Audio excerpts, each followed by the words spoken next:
Well, good morning and welcome back to Linda's Pantry. And today, besides bringing you along for some really fun stuff here in the kitchen and to add to our pantry fullness, we've got Grandbabies coming this afternoon.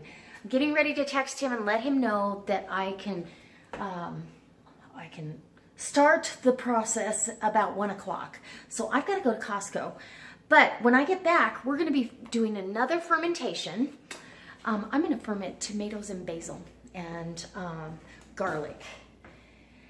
And that was also inspired by Stacy over at Doug and Stacy's Off Grid with Doug and Stacy. I've got these grape tomatoes here and I thought, what a great idea. So that's going on, and I have been wanting to, and I just remembered to get my sprouting seeds out and do some sprouts. Sprouts are so good for you. And I get these online. I'll try to leave a link down below because I need to order some more of the broccoli sprouts. They come in the big half-pound. It's pretty reasonable when you consider all the nutrients. Broccoli sprouts are 50 times more nutritionally dense than the broccoli itself, full grown. So you could, a 2-ounce serving of this equals 50 servings of broccoli full size. That's pretty crazy, and they're good. They don't taste like broccoli. They almost have a peppery background, kind of like the radish sprouts. So I really like them. And I have a sprouter that I've had forever. It's 2 trays, and that makes a lot of sprouts. So I'll do 1 tray of radish and 1 tray of broccoli, and I'll show you how I do that. So I want to get some planting done and some yard work today, so hopefully our weather holds out. We might get some thunder boomers. And so I did put, somebody reminded me, I did put some root stimulator in with my grapevine to try to get these guys to take root. Do it. We want 2 more of those beautiful grapevines. In both jars I did it. So we'll see. Look who's here. My favorite boys in the whole world. What are you guys doing? Are you working? Yes. Mills, are you working filling my bucket? Yes. Now, where are you going to put the dirt when you're done? In there. In there. Yeah, put it in that barrel so it gets good compost, huh?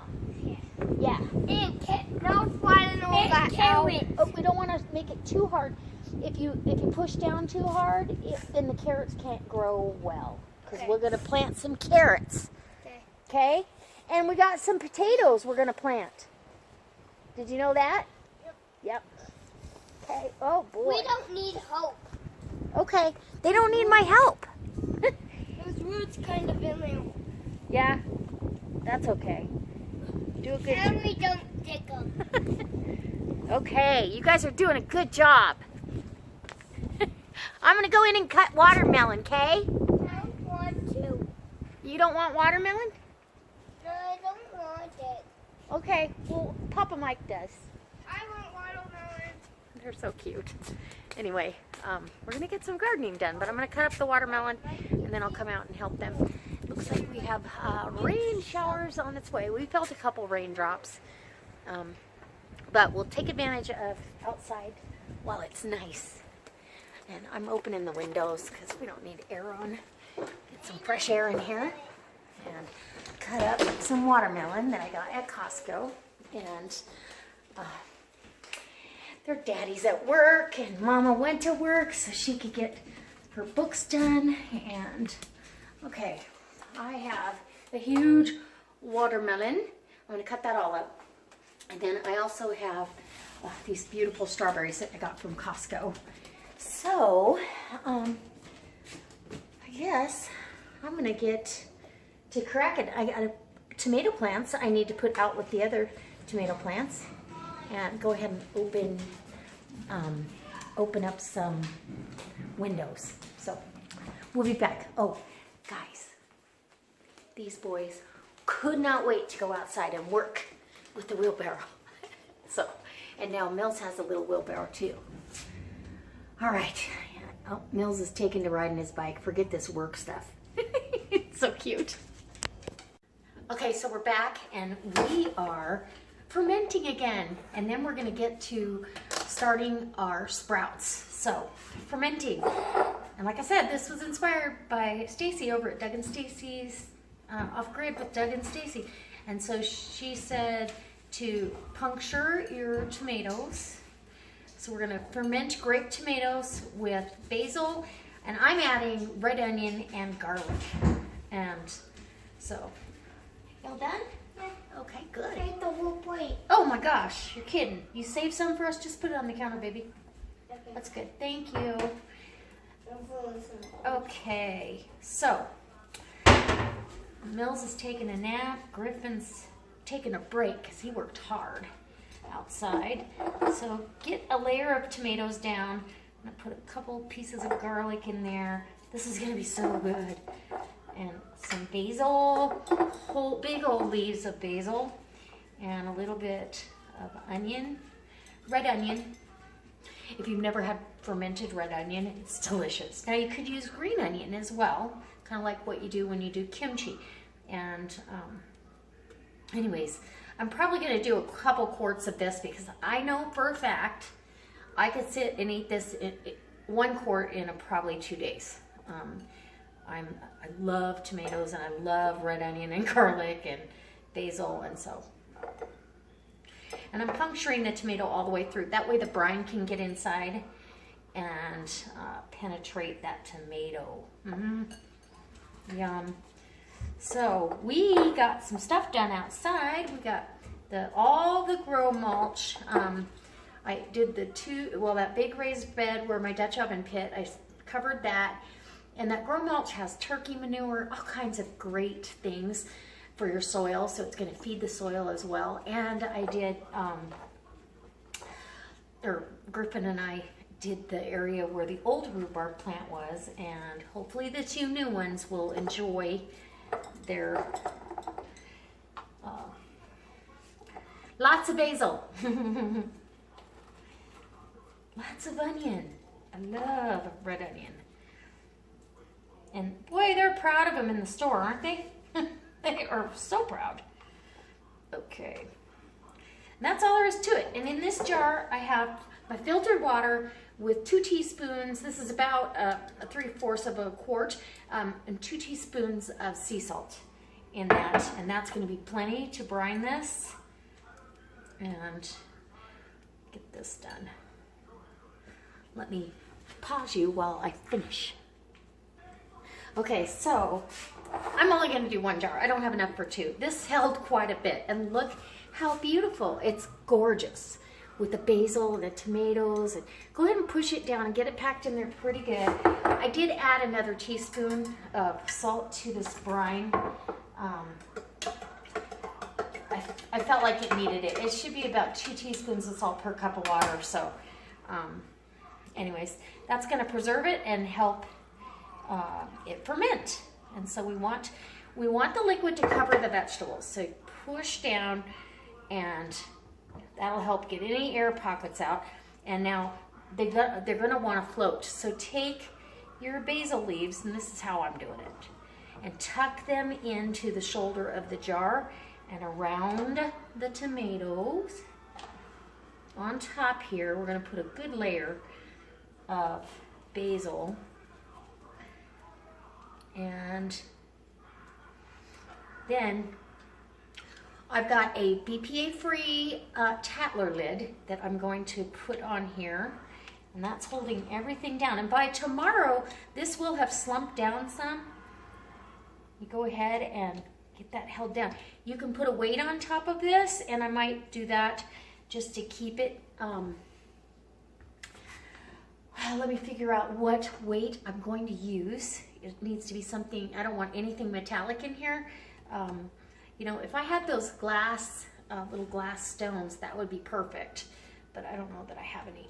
And actually, I think it's fine. There doesn't seem to be anything, it's covered in liquid. So unlike what I did on my other fermentation, I just put cheesecloth over it.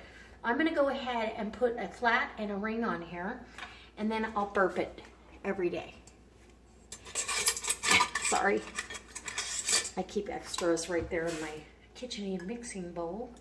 So you're going to put this on, and then once it starts fermenting, you're going to leave this in a dark place, room temperature.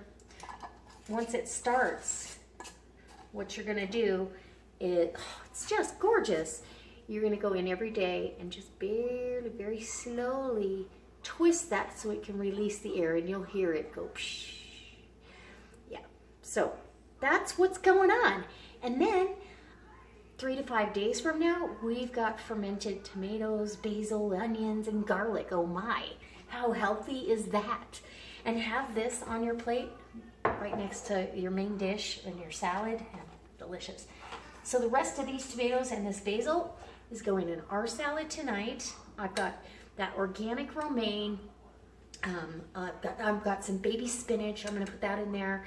And I might even do, strawberries. That sounds good. I've got all my strawberries cut up. And my rhubarb is waiting. I'm going to make a dessert, and then I'm going to have enough to make jam. So I'm going to get the dishwasher loaded with all my canning jars for jam, and then I'll make some strawberry rhubarb jam. Yum. Okay. Let's go do some sprouting. Want to? Okay guys, so we are sprouting. I promised you, and now we're doing it. The reason I didn't bring it on earlier is because you need to soak your seeds. You can do it without soaking. It just takes a little longer for them to sprout.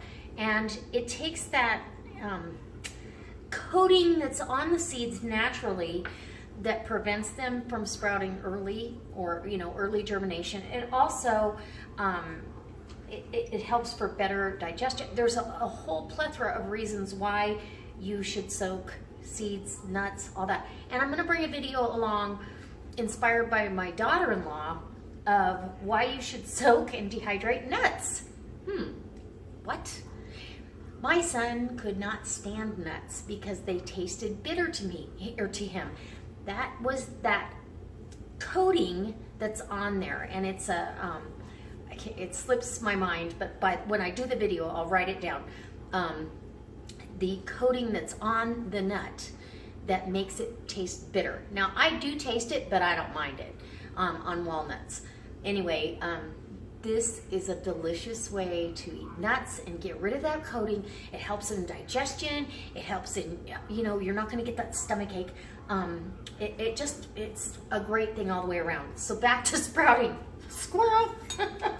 Okay, I've got my sprouter here, which I've had this, in fact, one part of it is cracked, but you can see it's got holes there in the bottom so it can drain, and on the sides. And it's got a little drip tray down here, because you have to rinse your sprouts twice a day. I rinse twice a day. Now, if you forgot one day and you only got it once a day, that's fine. But you don't want any bacteria growing on your sprouts, so you want to make sure you rinse them. Some people even recommend you rinse them after you put them in the refrigerator. I don't do that. They don't last that long. So we're making these. Now, these here are the radish seeds, and I have more of those left. They're just a little peppery. Really love radish sprouts. I have to say radish and broccoli sprouts are my favorite because of that little peppery taste. The broccoli sprouts do not taste like broccoli at all. I think your radish sprouts have 30 times more nutritional value than an actual radish. I ordered a 1-pound pouch of a combination of broccoli, radish, clover, alfalfa. Anyways, it's a combo pack. 1 pound of seeds. These were half-pound bags, and yeah, half-pound. And so I think the 1 pound bag of the combination was $15.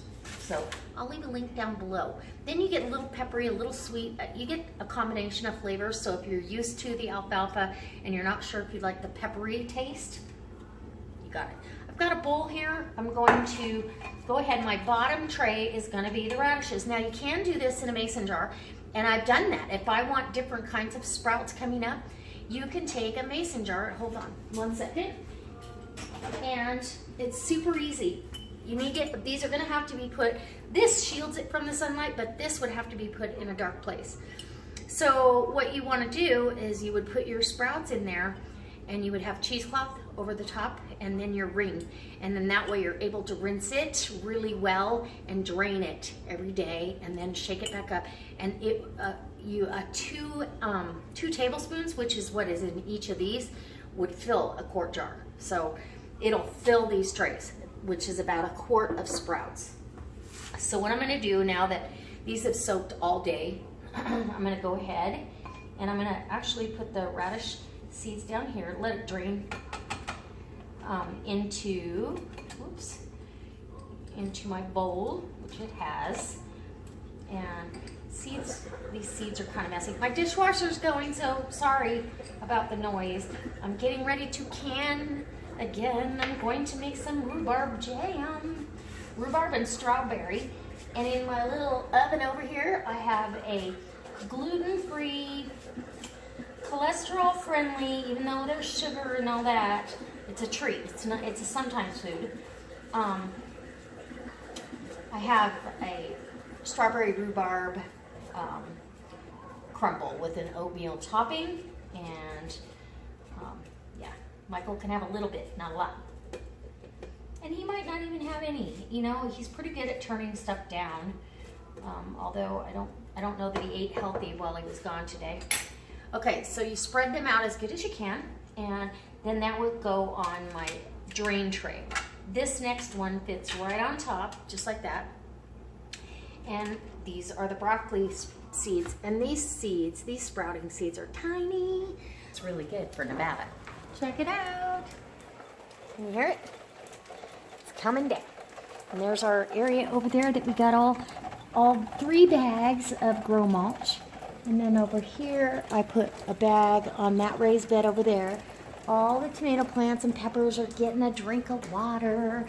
And maybe tomorrow we'll get to plant potatoes and some radishes and my beans. I've got to get my beans and peas in the ground, you guys. And then if it's nice enough weather, we're going to go get chickens. I mean, if it's like this tomorrow, I don't know. I'm not sure. I promised the boys we would, but we have to have a place to keep them once we get them home. And I don't have anything ready. I need Michael's help. Speaking of him, I have not heard from him. So, let's go check.